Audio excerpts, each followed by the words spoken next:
వెంకటరామరెడ్డి గారు చెప్పండి, స్పెసిఫిక్గా చెప్పండి, సంక్షిప్తంగా ధర్మవరంలో ఏమేమి అవకతవకలు జరిగాయి, ఎట్లెట్లా జరిగాయి అనే దాని మీద సంక్షిప్తంగా మీకు పాయింట్ వైజ్ చెప్పండి దయచేసి. తర్వాత ఆయన రాష్ట్ర వ్యాప్తంగా ఈయన చెప్తారు.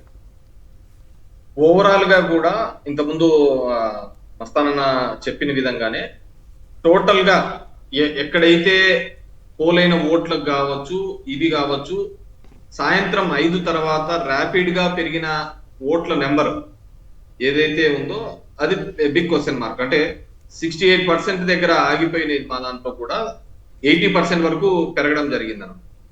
అండ్ మోర్ ఓవర్ ఈ ఎలక్షన్స్ మీద అనేది అసలు ఇదే లేదు. మా దాంట్లో ఎప్పుడైతే కౌంటింగ్ దగ్గర కూర్చోవడం జరిగిందో, మా ఏజెంట్ కూర్చోవడము, బీజేపీ ఏజెంట్ మిగతా అందరు కూర్చున్న తర్వాత అక్కడ మా అబ్జర్వ్ చేసింది ఏంటంటే మాకంటే ముందు వాళ్ళు లిస్టు తీసుకొని వచ్చి, మా లోకల్లో ఎవరు ఏజెంట్ గా కూర్చోలేదు, కొంతమంది మాత్రమే, మిగతా అంతా ఆయన లోకల్ ఎవరు లేదు, జమ్మలమడుగు నుంచో లేకుంటే కర్నూలు నుంచో తీసుకొని రావడం.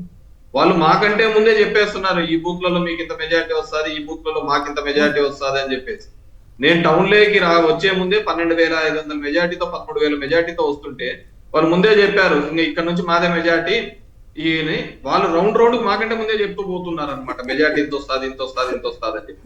That's a big question mark అనమాట. అంటే ఎలక్షన్స్ తర్వాత కూడా వాళ్ళకున్న ఆ గ్రిప్ కొన్ని లోకల్ నుండి ఈ ఊరు, ఈ పలానా బూత్ లో గతంలో జరిగిన దానిలాగా ఆ విధంగా కాకుండా అది బిగ్ క్వశ్చన్ మార్క్ అనమాట ఆ కనుమానాలు వచ్చే విధంగా. అదేవిధంగా నా దగ్గర ఇప్పుడు మడక్సిర కాన్స్టిట్యున్సీకి సంబంధించి ప్రాక్టికల్ గా ఉంది ఓటర్ లిస్ట్ కూడా, ఏ విధంగా బూత్లలో అక్కడ 1,84,454 ఓట్లు మొత్తం పోల్ అయితే కౌంటెడ్ ఓట్లు వచ్చి ద సేమ్ నెంబర్ కి వచ్చి చూపిస్తూ కొన్ని నెంబర్లు ప్రతి రౌండ్ లోనూ కూడా కొద్దిగా గ్యాప్ వస్తుంది. ఒక రౌండ్ లో 4 ఓట్లు ఎక్కువ రావడము, ఒక రౌండ్ లో 2 ఓట్లు, ఒక రౌండ్ లో 100 ఓట్లు పెరగడము, ఒక రౌండ్ లో 100, ఆ విధంగా పెరగదు. ఫైనల్ ఫిగర్ వచ్చారు కదా ఒకటే నెంబర్ చూపిస్తాడు, మధ్యలో మాత్రం ఇష్టానుసారం పెరుగుతా పోతాంటే ఆడ ఓడిపోయిన ఓట్లు ఎంత అంటే 300 ఓట్లతో ఓడిపోయినది. సో ఆ విధంగా మొత్తం దిస్ ఈస్ కంప్లీట్లీ మ్యానిపులేషన్స్ తో జరిగినదని పూర్తిగా నేనే కాదు జనాలు కానీ ఎవరైనా కానీ మేము వేసినాము ఎక్కడ పోయినా తెలియదు అనే పద్ధతికి ఈ రోజు రాష్ట్ర వ్యాప్తంగా ఉండడం జరిగింది. సో దాన్ని బట్టి దర్ ఇస్ ఎ మ్యానిపులేషన్ జరిగిందనే పూర్తిగా. రైట్, మీ అబ్జర్వేషన్ చెప్పండి. రాష్ట్ర వ్యాప్తంగా నిజంగానే 12.5% ఓట్లు పెరిగినాయి మీరు నమ్ముతున్నారా? నమ్మితే అంటే ఆల్రెడీ కోర్స్ వచ్చిందనుకోండి, ఓవరాల్గా ఇట్లాంటి అబ్జర్వేషన్స్ ఏంటి, ఏమేమి అవకతవకలు జరిగినట్లు? ఈ ఓట్ల పెరుగుదల విషయంలో ఓట్ ఫర్ డెమోక్రసీ అనేటువంటి సంస్థ పోలింగ్ అయిపోయిన తర్వాత కొద్ది రోజులకి 226 పేజీల నివేదికను ఎలక్షన్ కమిషన్కి ఇవ్వడం జరిగింది. అలాగే రాజకీయ పార్టీలకు కూడా ఇవ్వడం జరిగింది. వారి లెక్క ప్రకారం 12.54% ఓట్లు ఆంధ్రప్రదేశ్లో పోల్డ్ ఓట్స్ కంటే కౌంటెడ్ ఓట్స్ ఎక్కువ ఉన్నాయి అని చెప్పడం జరిగింది.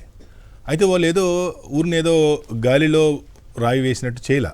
వాళ్ళు ఎలక్షన్ కమిషన్ ఆఫ్ ఇండియా ప్రధాన కార్యాలయం ముందు ఢిల్లీలో 2 సార్లు ప్రెస్ మీట్ పెట్టి ఎలక్షన్ కమిషన్కి ఛాలెంజ్ విసిరారు.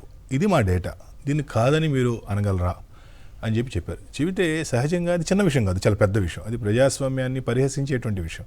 అటువంటిప్పుడు ఎలక్షన్ కమిషన్ ఏం చేయాలంటే వాళ్ళు చేసినటువంటి ఆరోపణలో గనక నిజం లేకుంటే వెంటనే వారి మీద కేసు నమోదు చేయాలి, వారి మీద చట్టపరమైనటువంటి చర్యలు తీసుకోవాలి. అటువంటి చర్యలు ఏమీ తీసుకోలేదు.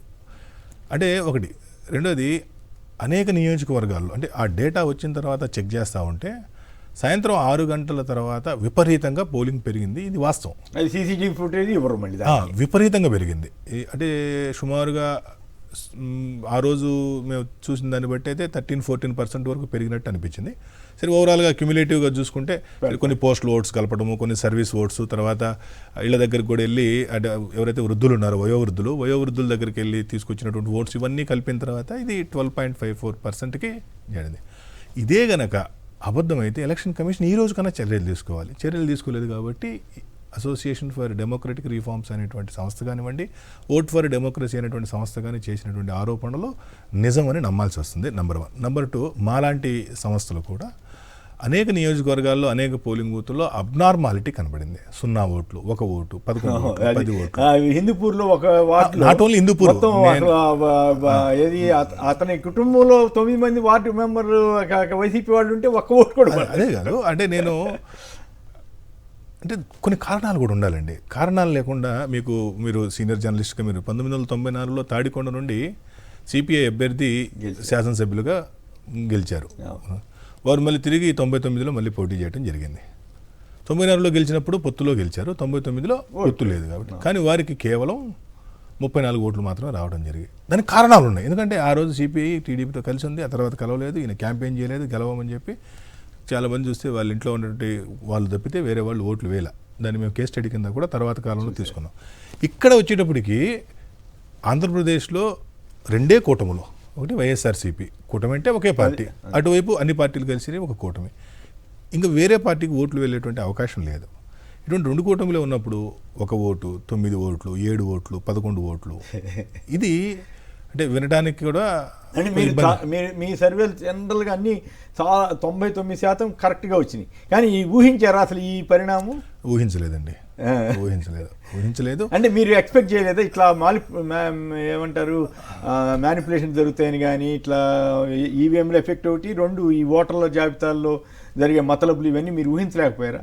అంటే జరుగుతాయని తెలుసు కానీ నేను ఊహించలేను కదా ఇట్లా జరిగిద్ది అనేటువంటిది. అంటే మీకేమి సమాచారం లేదు దానికి సంబంధించి? సరే, ఒకవేళ సమాచారం ఉన్నా కూడా నేను ఇప్పుడు కెమెరాల ముందు వాటి విషయాలు నేను ప్రస్తావించే స్థితిలో లేను. ఓకే, సరే, పక్కన పెడదాం. ఇప్పుడు ఫామ్ 20 అండి. ఫామ్ 20 గురించి నేను అనేక సార్లు ఎలక్షన్ కమిషన్కి లేఖ రాయడం జరిగింది. అనేక మంది తెలిసినటువంటి రాజకీయ నాయకులతో కూడా లేఖలు రాయించడం జరిగింది. భారతదేశంలో ఉన్న అన్ని రాష్ట్రాల యొక్క ఫామ్ 20 పెట్టి కేవలం ఆంధ్రప్రదేశ్కి సంబంధించినటువంటి ఫామ్ 20 ఫామ్ 20 అంటే కౌంటెడ్ ఓట్స్, ఏ పోలింగ్ బూత్లో ఎన్ని ఓట్లు వచ్చినాయని తెలిపేటువంటి పత్రం. ఆ అఫీషియల్ ఆ పేపర్ వస్తే కానీ, ఆ ఫామ్ వస్తే కానీ ఎవరైనా సరే అనుమానాలని కోర్టుకి దృష్టికి తీసుకెళ్ళడం సాధ్యం కాదు. 109 రోజులు వారు దాన్ని పబ్లిక్ డొమైన్లో పెట్టలేదు. ఇది చాలా పెద్ద విషయం. బ్యాటరీ ఛార్జింగ్ ఒకటి అడుగుతుంటే కూడా దానికి సమాధానం అంటే బ్యాటరీ ఛార్జింగ్ ఇప్పుడు ఏమైందండి సార్, బ్యాటరీ ఛార్జింగ్ అనేటప్పుడు మీరు నేను టెక్నికల్ పర్సన్స్ కాదు, దానికి ఏదో వాళ్ళు కారణాలు చెప్పొచ్చు. కానీ ఇదైతే కారణం చెప్పలేరు కదా. అదే రోజు రాత్రికి మీరు అప్లోడ్ చేయవలసినటువంటి ఫామ్ 20ని ఇన్ని రోజుల పాటు ఎందుకు మీరు ఆపారు అనేటువంటిది చెప్పాలి కదా. ఇంకోటండి, మన ఏప్రిల్ 2024లో ఒక మంచి జడ్జిమెంట్ సుప్రీంకోర్టు ఇవ్వడం జరిగింది. సంజీవ్ ఖన్నా గారు, త్రిసభ్య ధర్మాసనం ఒకటి. వాళ్ళు దాంట్లో ఫామ్ 17C అంటే ఆ రోజు ఆ పోలింగ్ బూత్లో ఎన్ని ఓట్లు పోలయ్యాయి అనేటువంటి దాన్ని ఫామ్ 17C అంటారు. ఆ ఫామ్ 17C అలాగే పోల్డ్ ఓట్స్, ఆ ఈవీఎం కౌంట్ చేసినప్పుడు ఈ రెండింటి మధ్య కనుక మిస్ మ్యాచ్, ఒక్క పోలింగ్ బూత్లో మిస్ మ్యాచ్ ఉన్నా అక్కడ అన్నీ రీకౌంటింగ్ చేయాలి అని చెప్పి సుప్రీంకోర్టు జడ్జిమెంట్. కానీ ఎవరు బట్టి సుప్రీంకోర్టు జడ్జిమెంట్ ఇది, అత్యున్నత ధర్మాసనం ఇచ్చినటువంటి సుప్రీంకోర్టు. అటువంటిది మొన్న అక్టోబర్ 28, 2024 గౌరవ న్యాయమూర్తి జస్టిస్ నిమ్మగడ్డ వెంకటేశ్వర్లు గారు బాలినేని శ్రీనివాసరెడ్డి గారి కేసులో ఇచ్చినటువంటి తీర్పు నాకు చాలా ఆశ్చర్యాన్ని కలిగించింది. Balineni versus election commission of ఇండియాగా రేపు చరిత్రకు ఎక్కబోతున్నటువంటి ఈ తీర్పులో అసలు ఏమీ అవసరం లేదు అని చెప్పేసి వారు పిటిషన్ని డిస్మిస్ చేయడం జరిగింది. అంటే ఇది మరి సుప్రీంకోర్టు డైరెక్షన్స్ వ్యతిరేకం కదా. అది ఇప్పుడు సుప్రీంకోర్టు ఎవరు వెళ్ళాలి? ఇప్పుడు మళ్ళీ అదే బాలినేని గారు సుప్రీంకోర్టుకి వెళ్ళాలి. సరే, ఇవాళ మరి వారు ఎందుకు వెళ్ళలేదో, రెండోది సుప్రీంకోర్టుకి వెళ్ళాలంటే వాళ్ళ లక్షలు కాదు కోట్ల రూపాయలు సీనియర్ అడ్వకేట్స్ పెట్టాల్సినటువంటి జనసేనలో చేరిపోయాడు కదా ఆయన. ఓకే, అది రాజకీయ ఆరోపణలు నేను చేయలేను కానీ ఎందుకంటే నేను ఇప్పుడు ఒక 3-4 సుప్రీంకోర్టు జడ్జిమెంట్స్ ని నేను మెన్షన్ చేశాను మీకు. ADR versus election commission of India, Nara Chandrababu Naidu versus election commission of India, Arikel Narsareddy versus Venkataramareddy గారు. ఇటువంటి కేసుల్లో సుప్రీంకోర్టు చాలా స్పష్టంగా అల్టిమేట్గా కంటెస్టెడ్ క్యాండిడేట్స్ యొక్క అన్ని అనుమానాలను నివృత్తి చేయవలసినటువంటి బాధ్యత ఎలక్షన్ కమిషన్ మీద ఉన్నది ఓవరాల్ గా అయితే ఏపీలో అక్రమాలు జరిగాయని మీరు నమ్ముతున్నారు? అది స్పష్టంగా కనబడుతుంది కదా. ఇన్ని ఓట్లు పెరగటం అనేటువంటిది ఎందుకు పెరిగింది అనేది ఎలక్షన్ కమిషన్.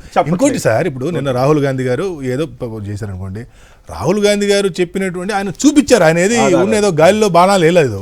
ఆయన కూర్చొని ఇదిగోనైనా ఇదిగో ఈ ఓట్లు అని చెప్పి స్పష్టంగా చూపించిన తర్వాత మీరు ప్రమాణం చేస్తారా? ఇదేంటి ప్రమాణం చేస్తారా, పూజలు చేస్తారా అని ఎలక్షన్ కమిషన్ అడగటం ఏంటి? మీరు చేయాల్సింది ఏంటి? మీరు ఇదిగో ఈ విషయం మహదేవ్పురాలో ఈ విషయాన్ని మీరు ప్రస్తావించారు, ఇది తప్పు. మీరు తీసుకొచ్చినటువంటి ఓటర్ లిస్టు నకిలీ ఓటర్ లిస్టు మీరు కాంగ్రెస్ పార్టీ ఆఫీసులో తయారు చేశారు, ఇది మా ఓటర్ లిస్టు కాదు అని చెప్పాలి కదా. చెప్పకుండా ప్రమాణాలు చేస్తారా, పూజలు చేస్తారా, యజ్ఞాలు చేస్తారా? ఆరామస్థాన్ గారేమో రాష్ట్ర వ్యాప్తంగా ఉన్న పరిస్థితిని విశ్లేషిస్తే ధర్మవరంలో ఆయన స్వీయ అనుభవాన్ని ఆయన వెంకటరామరెడ్డి గారు వివరించారు. ఒకటి నేషన్ వైడ్ కూడా చెప్తారండి. మీరు బాగా గుర్తు పెట్టుకుంటే 2023 డిసెంబర్ లో ఒక చట్టం పాస్ చేస్తుంది. ఎలక్షన్ కమిషన్ అపాయింట్మెంట్ దానికి సంబంధించి సిజేఏ ఉండకూడదు దీంట్లో ఒక పాస్ చేసి జనవరి 2024 లో తీసుకొని వచ్చేసి అది వాళ్ళకి అప్పుడప్పుడు చేస్తారు. అదే జ్ఞానేష్ కుమార్ ఈ రోజు ఎలక్షన్ కమిషన్ గా ఉన్నాడు. రైట్. ఆయన మనం పోయినప్పుడు మన వాళ్ళు కానీ ఇంకోరు కానీ రిప్రజెంట్ చేసినప్పుడు అంటే ఒక చట్టాన్ని అంత ముందు సుప్రీంకోర్టు ఆర్డర్స్ ఇచ్చిన దాన్ని కూడా తుంగలేకి తొక్కి అప్పుడప్పుడు ఒక చట్టం చేసి ఏమని Right. సిజే అనేది part of election commission issue లేండి అది. వాళ్ళే తీసుకొని వచ్చి Time దీంట్లో అయిపోయింది. అపాయింట్ చేసినాడు. ఇంకా అప్పటి నుంచి మొదలైందండి ఈ ప్రక్రియ అంతా. రైట్. ఏదేమైనా ఎలక్షన్ కమిషన్ పారదర్శకంగా లేకపోతే ప్రజాస్వామ్యానికే పెను ప్రమాదం అవుతుంది. వాళ్ళు సాధ్యమైన 99% నిజాయితీగా పనిచేసి నిజాయితీగా ఉన్నామని ప్రజల్లో అనిపించుకోకపోతే మాత్రం ఇది ఇందాక ఎవరు అన్నట్లుగా వ్యవస్థలకి అది చాలా చేడు చేస్తుంది.